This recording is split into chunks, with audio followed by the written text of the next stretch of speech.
What's up guys, Roger Reps here, back in another video. You read the title, you read the thumbnail, you already know what we're talking about today. We're going to take a look at and learn about the history of the Nike SB Dunk Cherry, or Stussy, or ice cream cone, whatever you want to call it. It's got a lot of different names, but let's get into that intro montage first.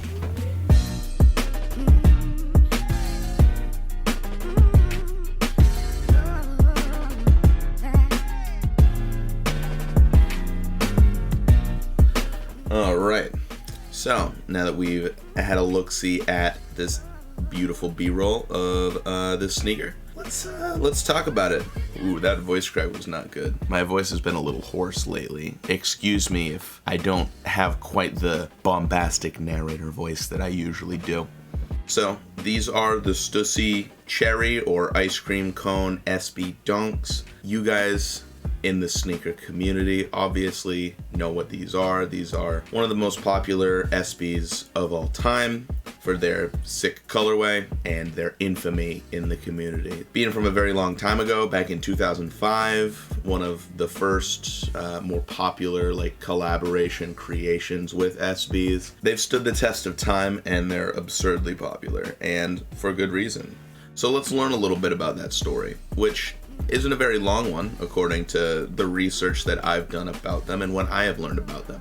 So these were released back in 2005 as part of, I guess it was called the Skate Team Managers pack of different dunks.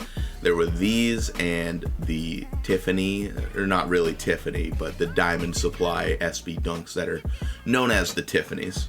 And you had a couple other sneakers that weren't SBs. I believe there was a Blazer included in that release, but we're all a bunch of hype beasts, so we only really care about the SBs, don't we?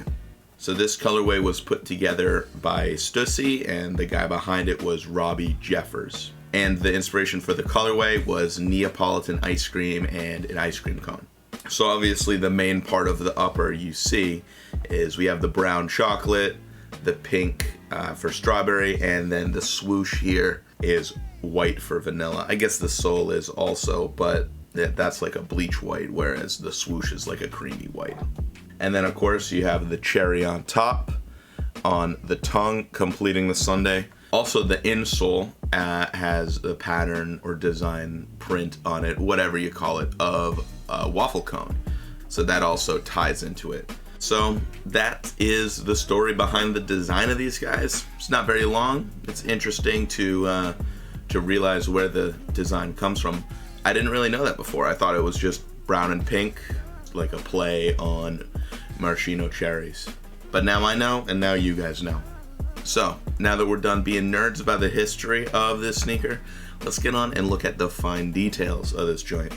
So of course we got to start with the sole like we usually do, and this is a normal Nike sole. Notably on my pair here it just says Nike, as opposed to other pairs I have that say Nike SB. These ones just say Nike. So on my sole on the cherries it doesn't say SB, which I find interesting. Maybe that's just the batch of these have a different sole. Whatever, no one's looking at the bottom of your sole anyway. We wear our sneakers, so it don't matter. But the bottom of that sole is the brown that matches the leather on the upper. And then moving along to the side, we have a bleach white midsole. I do think it's odd that the whites don't match. It isn't a cream white, it is a bleach white, whereas the swoosh on the upper is a creamy white. And now we can move up to the upper. Instead of doing my usual forte, I think I'll take it by the flavors this time. Let's start with the vanilla, which on this pair is the swoosh. So, getting these nice close-ups of the swoosh. It is smooth leather. It is very nice quality. This isn't your run-of-the-mill crappy faux plastic leather. This is proper smooth leather. Then we'll move on to the chocolat, which goes around the front of the toe box, up the lace eyelets, and then back around the heel strap, as well as it's on the lip of the heel with that embroidery Nike. This is also that same high quality smooth leather. It is very soft and very nice. Oh, and the gato is making a little cameo. You can see him in the corner there walking by, shaking my camera. It's smooth leather, and it is very plush and soft, very high quality, and I'm very happy for that. It makes these a comfy wear.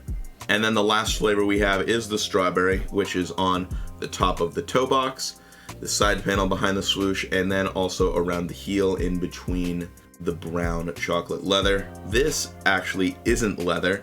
This pink is a nubuck or a suede. It's very short, so it makes me think that it's like a fake suede, like a nubuck tends to be. It has lasted pretty well thus far. I've worn this pair a couple of days out, call it like 3 full days of activity, and you can see the creasing on the toe box is negligent. And then continuing with the details, let's look at the tongue and the interior of the sneaker. I will skip over the laces for now because the laces that I have in these do not come with the sneaker. These are replacement brown laces. So let's move on to the tongue and then the interior of the sneaker. On the tongue, it is a padded, fluffy SB tongue. It is just the same as all of my other SBs. On the top of that tongue tag right here, we have that cherry patch instead of the normal big Nike SB swoosh. We have Nike SB written, pretty small, and then the big cherry on the top.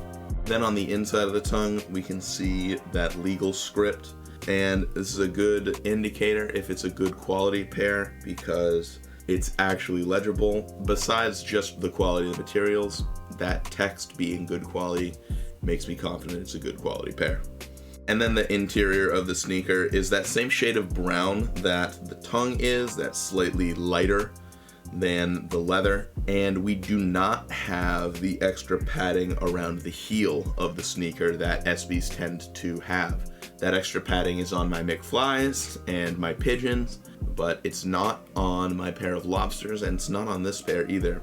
Some of you guys in the comments, please let me know if that is correct or not, because I have no clue, and I couldn't find any images that show the inside of the heel to figure out if that's correct or not. And now that we're done talking about the raw materials of the sneaker, let's move on with the box and accessories here. It is a pink SB box, that's what mine came in. And this is the size tag on the side. We've got Nike Dunk Low Retro, pink, brown. Notably, my favorite bit is the link there is NikeSkateboardine.com, which I think is funny. I love seeing stupid typos like that. Then, when we open it up, we can see on the inside we have this pink wood grain pattern on the inside of the box. And then we can move to what we have in there. I've got the waffle cone insoles in the box, of course, because I don't put them into my sneakers. You can see on the bottom that they are the proper SB soles with that extra foam padding on the forefoot, and then the air unit on the back of the heel. You can see my pair got kind of messed up. It's glued in the wrong spot. Maybe I'll fix that, but I guess because I don't wear them, it doesn't really matter. And then the last thing we have in the box are the laces here. We have the original brown SB oval laces that came laced up in the sneakers. And then we have the replacement laces it came with, which are the cream color. And we do not have any pink laces, which I do see commonly in people's pairs of Stussy Cherry Dunks, but mine didn't come with pink SB laces or any pink laces at all. And now, the last thing to talk about is the comfort and sizing, of which is just like any other SB. With that fat plush tongue, you can lace them up how I do, with having them permanently tied shut by having them knotted up in the corner there. And because of that plush tongue, it's still held firmly on your foot. I can treat them like a pair of slip-ons and go about my business wearing a comfy pair of shoes. And with all of those premium quality materials, that plush leather and the nubuck on the toe, they're perfectly comfortable on top of your feet. The underfoot comfort, of course, like all other Jordans and Dunks, is quite lacking. So I highly recommend that you get yourself some of these Boost foam insoles, or at least replace your insoles with something comfy. Of course, it being an SB Dunk, it does come with those insoles that have that extra cushion in them, and you could wear them as is, but I like to replace them to get that extra comfort. Hope you guys have enjoyed. Hope you guys learned about the history and about the quality of these sneakers. please leave a comment with any questions you have. I love answering your guys' questions and responding to your comments. That's gonna be it. Adios.